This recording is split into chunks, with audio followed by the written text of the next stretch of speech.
Good evening. Here are two chess sets and a chess box board which are going on the internet. And I have a St George set and a Staunton pattern set. Let's talk about the Staunton pattern set first. It's a decent size. The details will be on the website. And it's weighted, felted, crown stamps on the kingside rooks and knights. And a lot of people would say, look at this, oh goodness, that's an FH Ayres set, probably an Ayres. The fact is that apart from a couple of boxes with chess sets in which have the Ayres maker's mark on, there's no way of knowing which chess sets FH Ayres made. None at all. Here's an article from the Strand magazine about 1895. I'll put this on the website as well.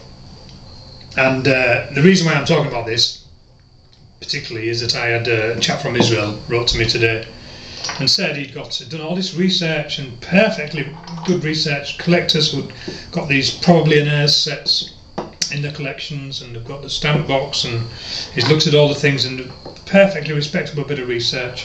The fact is that the collectors are just flying in the wind because they don't know. Jake's stamped all their sets.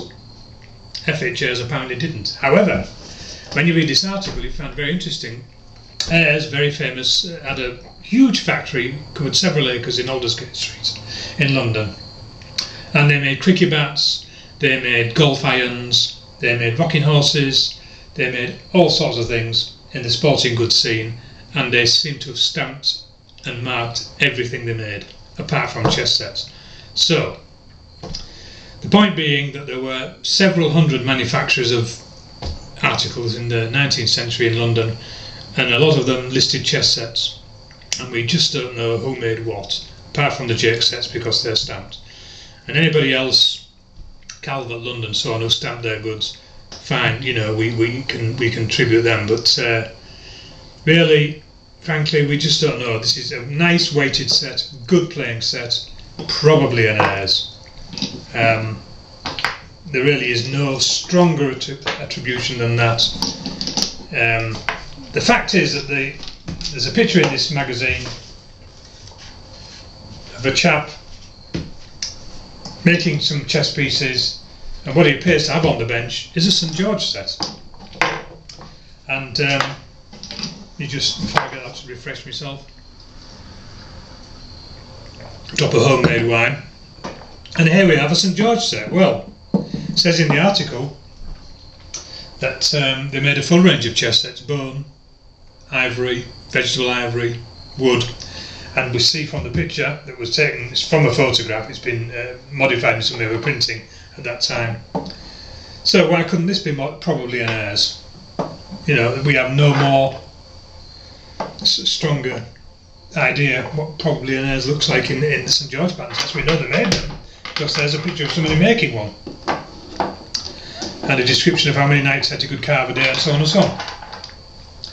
So what I'm saying is that this is just equally probably an Ayres. So what you might have here is two Ayres chess sets. What you might have is two chess sets by different manufacturers. Got a nice period book box. It's not a book box actually because it doesn't have the name on the spine. It has some marks on the playing surface, but it's still perfectly usable. It's got somebody put hot coffee on it. It's got a nice backgammon board inside for anyone who wants to play backgammon. It's got a 1976 tag. Oh, and it's got a 1976 tag on it somewhere, so... On the inside. Okay, 1876, very nice. Down that corner. I don't see it, but... Your thumb is at it. Your right thumb. Okay. Your left thumb. Sorry. Right, let me see. Lower corner. There. Oh yes, there we are. Got a little tag there, 1876, so this is very dateable.